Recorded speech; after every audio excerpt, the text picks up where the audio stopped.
अस्सलाम वालेकुम, मैं pharmacist Javed Khan, health wellness pharmacist में आपको खुशामदीद। आज हम बात करेंगे अथीरोस्क्लेरोसिस के बारे में। अथीरोस्क्लेरोसिस बेसिकली आपकी खून की रगों की सख्ती या उनमें कैल्शियम और कोलेस्ट्रॉल जमा होने की वजह से बंद हो जाना होता है।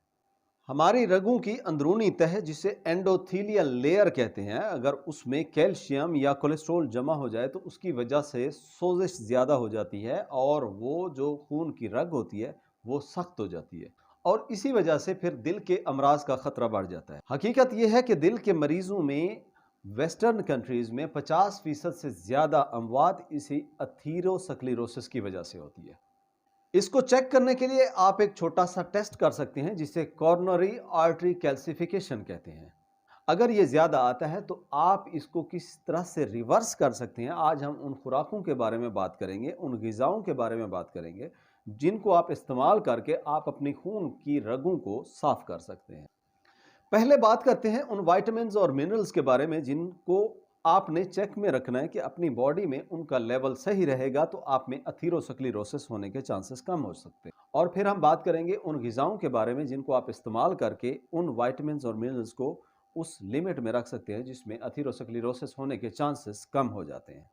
सबसे पहली चीज़, आपने अपनी इंसुलिन के लेवल को कंट्रोल में रखना है, क्योंकि इंसुलिन हमारी खून की रगों में सोजिश पैदा करने के अलावा खून का लोथड़ा बनने में भी अहम किरदार अदा करती है। इसी वजह से एथेरोस्क्लेरोसिस के चांसेस बढ़ जाते हैं। आपने अपनी इंसुलिन के लेवल को इस तरह कम करना है कि आपने कोई भी चीज़ जो चीनी या चीनी से बनी हुई है तो आपने इस्तेमाल नहीं करनी। सिंपल लफ्ज़ों में, आपने किसी किस्म का कार्बोहाइड्रेट्स जिसका ग्लाइसीमिक इंडेक्स मतलब शुगर बढ़ाने की ताकत ज़्यादा हो तो आपने वो चीज़ इस्तेमाल नहीं करनी। नंबर 2 पर आपने जो ग़िज़ा इस्तेमाल करनी है उसमें विटामिन K2 की एक मुनासिब मिकदार होनी चाहिए। मसलन आप सोयाबीन इस्तेमाल कर सकते हैं, आप कलेजी इस्तेमाल कर सकते हैं, बिना चर्बी वाला गोश्त खा सकते हैं। इससे आपके खून में विटामिन K2 का लेवल सही रहेगा, क्योंकि विटामिन K2 हमारे खून को जमने नहीं देता, जिसकी वजह से वहाँ पर कैल्शियम भी नहीं जमता, जिसकी वजह से आपकी जो रगें होती हैं उनमें अथीरोस्क्लेरोसिस नहीं होती। आपने अपने खून में विटामिन ई की मिकदार भी मुनासिब रखनी है। आपने ग्रीन लीफी वेजिटेबल ज़्यादा इस्तेमाल करनी है, क्योंकि विटामिन ई स्कार टिश्यू नहीं बनने देता, फाइब्रोसिस नहीं होने देता, मतलब हमारी खून की रगों को सख्त नहीं होने देता। आपने ओमेगा 6 फैटी एसिड्स का इस्तेमाल कम कर देना है, मतलब ये कि आपने corn, canola, cotton seed oil कम इस्तेमाल करना है। आप इसकी जगह ओमेगा 3 फैटी एसिड्स वाले जो खुराक है वो ज़्यादा इस्तेमाल करनी है। आपने अपने पोटाशियम लेवल को भी मेंटेन रखना है, क्योंकि पोटाशियम हमारी ब्लड आर्टरीज को नरम रखता है और इससे हमारा ब्लड प्रेशर भी मेंटेन रहता है।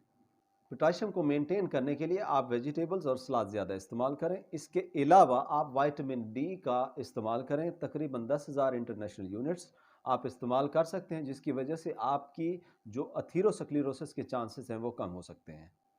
यहाँ तक आप जान चुके होंगे कि आपको कौन से विटामिन्स और मिनरल्स आपको फ़ायदा दे सकते हैं। अब आपको मुख्तसरन हम ये बताते हैं कि आपने कौन कौन सी चीज़ें इस्तेमाल करनी है जिसकी वजह से आप में अथीरोस्क्लेरोसिस नहीं होगी। नंबर 1 पर आपने बेरीज़ ज़्यादा इस्तेमाल करनी, जिसमें स्ट्रॉबेरीज़, ब्लूबेरीज़, रास्पबेरी वगैरह हैं, वो आपने ज़्यादा इस्तेमाल करनी, क्योंकि इसमें विटामिन, मिनरल्स, फाइबर्स के अलावा एंटीऑक्सीडेंट्स होते हैं जो आप में सोजिश कम करते हैं और रगों में कोलेस्ट्रॉल नहीं जमने देते। नंबर 2 पर आपने बीन्स ज़्यादा इस्तेमाल करनी है, जिस तरह से लोबिया वगैरह हो गया। इस पे कोई 26 स्टडीज़ हैं कि ये अगर आप 130 ग्राम तक रोज़ाना लोबिया इस्तेमाल करते हैं तो आपका कोलेस्ट्रॉल लेवल कम रहता है एज़ कम्पेयर टू वो जो ये जो बीन्स हैं इस्तेमाल नहीं करते। नंबर 3 पर आपने फ़िश ज़्यादा इस्तेमाल करनी है, क्योंकि फ़िश में ओमेगा 3 फैटी एसिड्स होता है। आप इसमें जो कि आपकी अथीरोस्क्लेरोसिस को कम कर देता है। एक स्टडी है, जो लोग ज़्यादा फ़िश इस्तेमाल करते हैं उनमें अथीरोस्क्लेरोसिस होने के चांसेस 6.6% तक होते हैं और जो लोग इस्तेमाल नहीं करते उनमें ये चांस 13.3% तक बढ़ जाता है। नंबर 4 पर आप प्याज ज़्यादा इस्तेमाल करें, क्योंकि प्याज की वजह से हमारे जिस्म में नाइट्रिक ऑक्साइड पैदा होता है, जिसकी वजह से हमारा ब्लड प्रेशर मेंटेन रहता है। इसके अलावा इसमें सल्फर होता है जो कि सोजिश को कम करता है और ये खून में प्लेटलेट्स को जमने नहीं देता। नंबर 5 पर आपने खट्टे फल ज़्यादा इस्तेमाल करने हैं, सिट्रस फ्रूट्स ज़्यादा इस्तेमाल करने हैं, क्योंकि उनमें न्यूट्रिएंट्स के अलावा फ्लेवोनाइड्स होते हैं जो कि एलडीएल या बुरा जो कोलेस्ट्रॉल होता है उसको नहीं बढ़ने देते।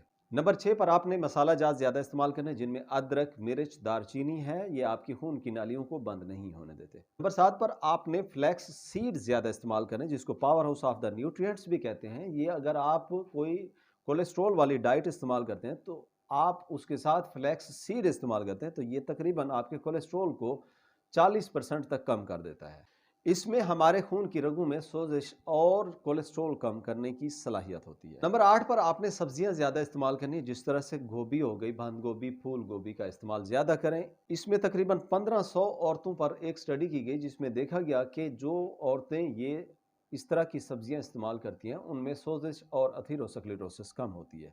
नंबर 9 पर आपने बीट्स ज़्यादा खाएं, चुकंदर का ज़्यादा इस्तेमाल करें क्योंकि चुकंदर में नाइट्रेट्स होता है जो हमारे खून की नालियों को सोजिश और अथीरोस्क्लेरोसिस से बचाता है। इसके अलावा सिंपल आपको बताते हैं, आप ओलिव ऑयल इस्तेमाल कर सकते हैं, डार्क चॉकलेट इस्तेमाल कर सकते हैं, ओट्स ज़्यादा इस्तेमाल करें, ग्रीन लीफी वेजिटेबल्स जिस तरह से पालक वगैरह हो गई वो आप ज़्यादा इस्तेमाल करें। अगर आपको हमारी वीडियो पसंद आई है तो आप लाइक का बटन दबा दें। अगर आप हमारे चैनल पर नए हैं और मज़ीद इस तरह की वीडियोस देखना चाहते हैं, kindly hit the subscribe button और ये घंटी के निशान को भी दबा दें। मिलते हैं नेक्स्ट वीडियो में, तब तक के लिए अल्लाह हाफ़िज़।